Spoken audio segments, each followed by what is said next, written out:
All right, everybody, welcome to another episode of the Matt Report, brought to you by Cobus Insurance Center. I'm Sean Bennett from the Elyria Chronicle Telegram. Joining me this week, Brad Bourneval, writes for high school wrestling for the Chronicle, for the Medina Gazette, Akron Beacon Journal, pretty much every major publication along Northeast Ohio.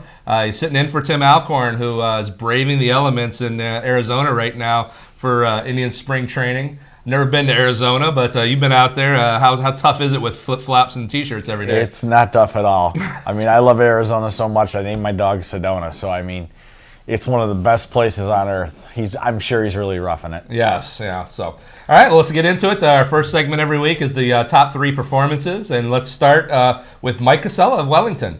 Mike went 3-0 last week with 3 pins, pinned his way through to the 220-pound championship at the Division III sectional independents. He was the number 4 seed. Pretty impressive feat. Beat number 1 seed Justin Bell of Columbia in the semis. Beat the number 2 seed Penix of Mogador in the final. Kind of a number 4 seed winning through, pinning that dominantly at a heavier weight, where usually it's like 2-1 matches, at 220 and heavyweight and stuff like that. Kind of an impressive performance. Well, you're going to get the number 1 seed in the semifinals. So, I mean, that right there says a lot. But, I was talking with a couple of the coaches that I know. Getting that number 1 seed this week is gigantic. So winning that sectional, everybody thinks it's not that big of a deal. To me, it's a huge deal because you set yourself up for not only this week, but next week, because you're not going to see that sectional champ until that semifinal match this week at district. By then, you only have to win 1 match to get to state. So, what happened last week is gigantic. And Casella, he won the Patriot Athletic Conference, 220-pound there, beating Bell again in the finals of that one. So he's kind of what they call peaking at the right time of the season with that. 100%. And when you look at stuff like that, seeds the way they do seeding kind of bugs me because it's such a regimented stuff, and a lot of it is based on what happened last year. Well, last year is last year. To me, if you're rolling through and he's already beat the kid, why is he not seated higher this year? Right. Our second guy up is Luis Aguilar, a guy that you've covered multiple times this year at the Ironman at Brecksville with Elyria. Went 3-0 with a pin to win the 195-pound title as the number 3 seed. Another kind of underdog story here, back-to-back to start. He won 3-1 in overtime against Justin Jacob, a state-ranked guy from Olmsted Falls in the semifinals. Then beat Avon's Jordan Greer 7-6 in the final, who's ranked number 5 in the state. And I know you were pretty impressed with Jordan Greer, who won that Brecksville title, and kind of a big win for Luis Aguilar against a high-level guy. And, he came in a very strong wrestler. This year, I think he has just taken a gigantic leap. I mean, give it up for Eric Burnett. He does a fantastic job of coaching these kids, but the step this kid took from last year to this year is just amazing to me. Yeah, so, I mean, beating Jordan Greer, he kind of said it was one of the big wins of his title. And he gets kind of overlooked because there's some big names on their Elyria roster. So it's nice to see he's kind of stepping up again at the right time. He's a senior year. He goes, makes a big statement in the first step of the postseason. Kind of interesting. I mean, he's basically said, I can beat the number 5 ranked guy in the state. So it wouldn't be a surprise to see Luis Aguilar on the podium down at Columbus. I 100% agree with you. And he's at a weight, too, that's one of those ones. It's kind of that hybrid weight where you have that kid that's going to muscle you, and then you have that kid that's going to finesse you. So to see him do what he's doing at this weight, where he's getting both styles, it's pretty impressive.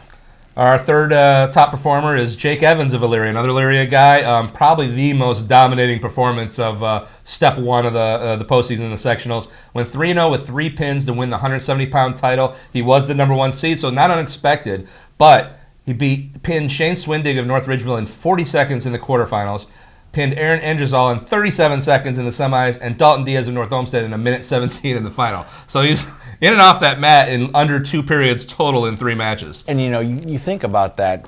We're this late in the season. Nobody's 100%. Everybody's dinged up a little bit.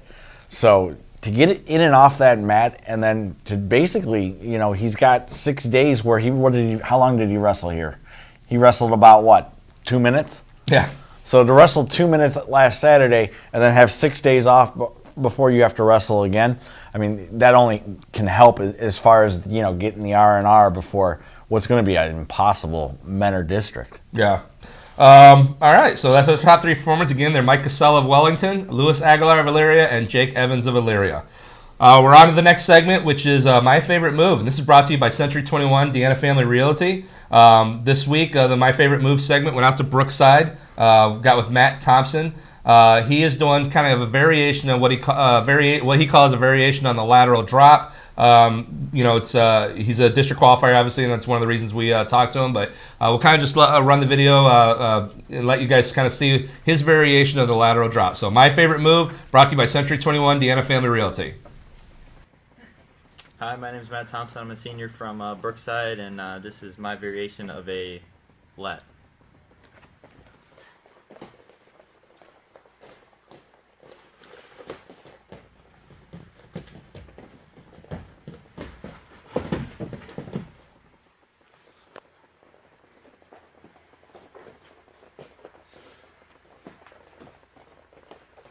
So now just do the slower. All right. So basically with this, I like to get an inside tie on the back of the head and kind of just snap him down. Kind of blocks his head from him coming up. And then you kind of just lock it in. And then what you want to do, you want to bring his far leg, this one, closer to you because I got the long leg, so I can't just reach, so I got to bring it a little closer. He steps in, block it. He goes down. I guess there's another way I usually hit it. Just the same thing. Set up as a lat. Under, over. On this side, an underhook. And then the other side and over.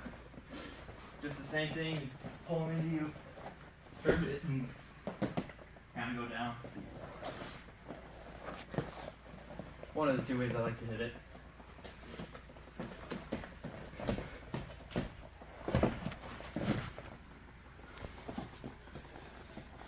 So as you saw, kind of not a true lateral drop, which is more of like a throw, a Greco-Roman type move. It's almost like he uses that inside trip off the setup off a lateral drop, but the end result is pretty much the same.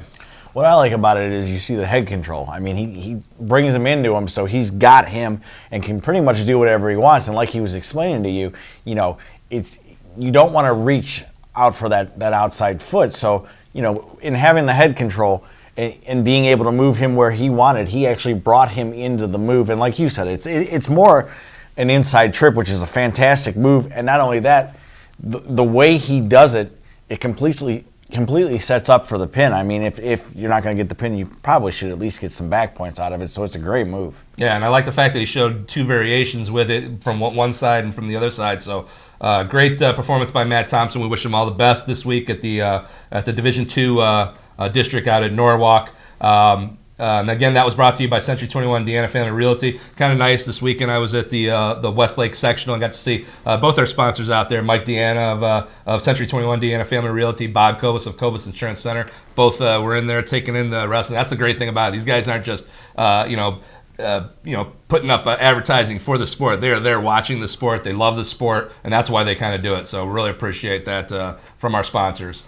Our next segment is Spotlight on Coaching. This week we got Scott Peepers of Avon Lake. And what we did was we gave the coaches, we did that 3-hour live show before the season, and we gave all the coaches questionnaires to fill out. So throughout each Matt report, we kind of take one of the questionnaires and kind of let people know a little bit more about some of the coaches in Lorain County. So Scott Peepers of Avon Lake, and we kind of asked him, how did you get into coaching? He started helping at Avon Lake in 1983. He was an assistant there. Then he started coaching full-time in Washington State after having served in the U.S. Army. So that's kind of interesting. His top coaching accomplishment, he was named the Washington State Middle School Coach of the Year in 1994. That's a first. I don't think I've seen anybody get that kind of accomplishment. That's pretty cool. His best coaching memory was when they had to paint the school name on a board to put it up on the top 10 board at the state meet. They had to actually create it for him, so that's kind of cool. Making awesome. A little history there for him. I know that's one of your favorite terms. So, coaches influenced him. Howard Ferguson, obviously a legendary coach out there at St. Ed's, and Irv Stein, Larry McGuire. Favorite move to teach young wrestlers: movement and setups for takedowns. Toughest part of the job for him is time away from family, which, that's a lot. That's tough for pretty much, it's tough for every job. It's tough for me as well. Favorite college programs: Cleveland State and Ohio State, which I don't know if you've watched these videos, but almost every coach has been Ohio State. So he mixed it up with Cleveland State and Ohio State. Favorite high school tournament: the Walsh Jesuit Ironman, which you cover every year. Nothing like it. It's the best.